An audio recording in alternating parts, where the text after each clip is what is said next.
Joining me is General Jack Keane, a retired four-star general and the former Vice Chief of Staff of the United States Army. He's now chairman of the Institute for the Study of War and is conducting a review for Congress on President Biden's defence strategy. General Keane, always great to have your insights.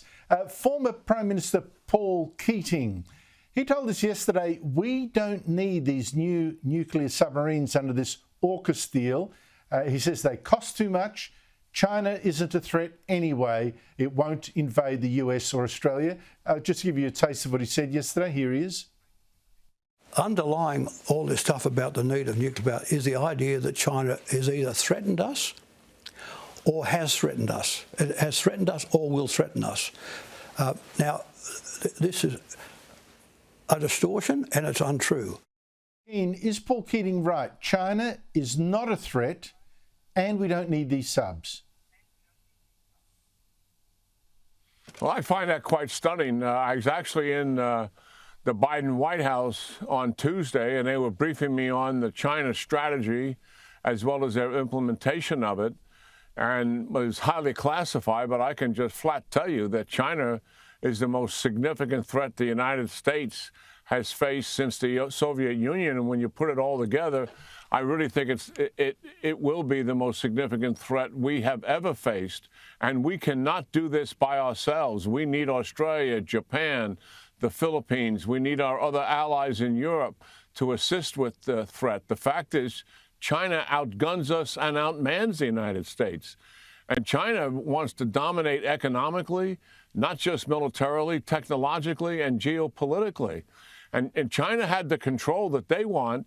They'd put an air base in Australia. They'd put a naval base in Australia. They would be dealing with economic blackmail on a regular basis. This is what we are facing here. This is a country that wants to dominate the world as the global leader and replace the United States as such. This is very serious. And he is just flat wrong that China is not a threat.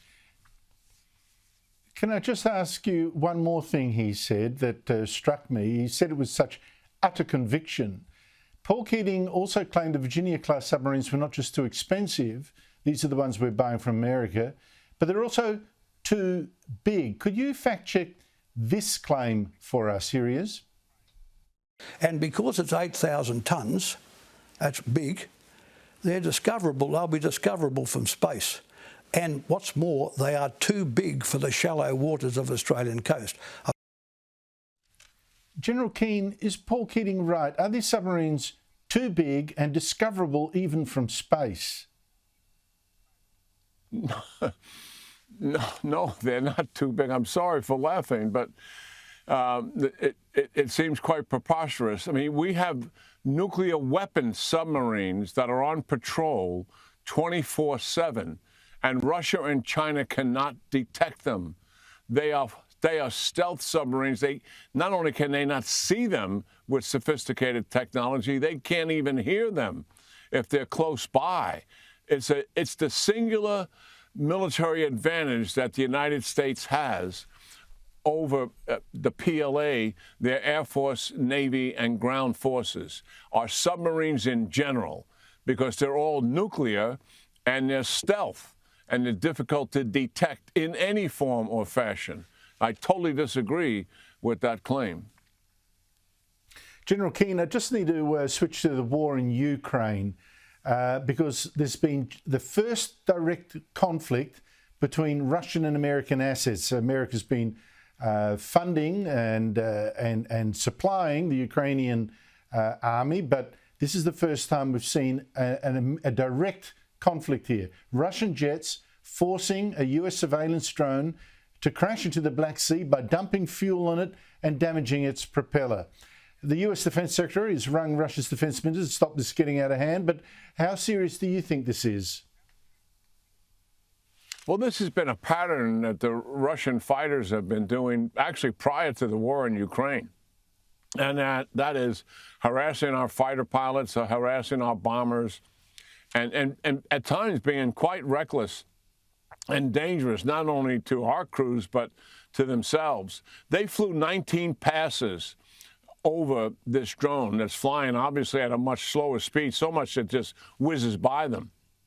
The fuel was released to contaminate the ability of the cameras to take pictures. This drone, by the way, so our viewers understand, is providing significant intelligence to the Ukrainians on Russian locations and Russians' preparation to move to different locations. This is a matter of public record. I'm not releasing classified information here. So that is why they were harassing it, because it is a threat to them.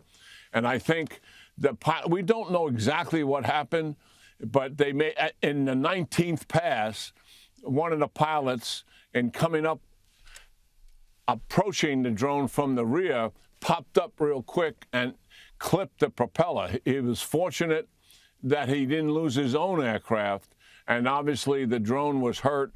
And the remote pilots, these drones come out of Romania, they're U.S., but that's where the pilots are, ditched the drone in the sea. It knew the mission was over at that time.